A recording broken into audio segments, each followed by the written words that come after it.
With me now is one of the candidates still trying to get on that stage, former Congressman and Republican 2024 presidential candidate, Will Hurd. I'm so glad that you are here, Congressman, although I will call you Will at your request, but it feels wrong because you've been a member of Congress. But let me ask you, there's a lot happening. Fox and many of your competitors, they want Trump to be on that stage. Do you think that there is a point to debating if the front runner himself is not there? Well, I think that we should have a debate whether or not he's there. And if he's too afraid to show up and answer for all his failures since 2016, he hasn't won an election since 2016. If he's too afraid to show up and talk about why he's only running for president to stay out of job, then that's up to him. But I think everybody else should be there. There's one thing that my 90-year-old father always told me is don't be desperate. And if he's too afraid to do it, then Fox needs to go on with everybody else. You know, one of the people that you would want to be there is, of course, you. 8 candidates have now met the voting and polling thresholds for the debate. Are you any closer to joining that debate stage? I'm closer. I'm feeling confident. I got one more poll to hit the polling requirements. I'm close to the 40,000 individual donors. If your viewers want to help see someone like me be on that debate stage and call Donald Trump out and also call everybody else out for kissing Donald Trump's butt and being afraid to be tough with him, go to hurdforamerica.com and donate at least $1 to help me get there. I'm feeling good about getting close. And this is about not being afraid of Donald Trump, but also articulating a vision for the future.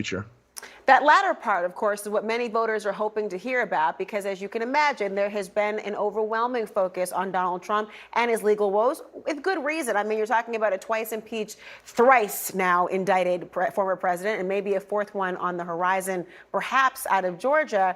There's been a lot of focus, but many candidates like yourself have not been able to fully articulate before a keenly interested audience about the policy positions that you hold and what you hope to articulate as a vision for the future.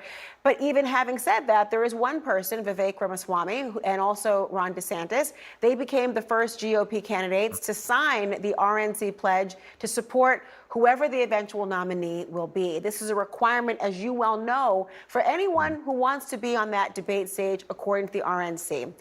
Assuming you're able to make it to the stage under the other criteria, are you willing and do you intend to sign that pledge? I'm not signing the pledge as is. I've said this at the very beginning. I can't lie in order to get access to a microphone. I want to hit the requirements in order to force this issue. What's fascinating about all of this is Donald Trump is the one that wanted this pledge because he wanted everybody else that was running for president to bend a knee to him if he was the winner. And now he's even saying he's not going to sign that pledge. I want to play that for the audience so people listen just for a second, because he was just talking a short time ago about this very issue. Listen, and I'll have you respond. I wouldn't sign the pledge. Why would I sign a pledge? There are people on there that I wouldn't have. I wouldn't have certain people as, somebody that I'd endorse.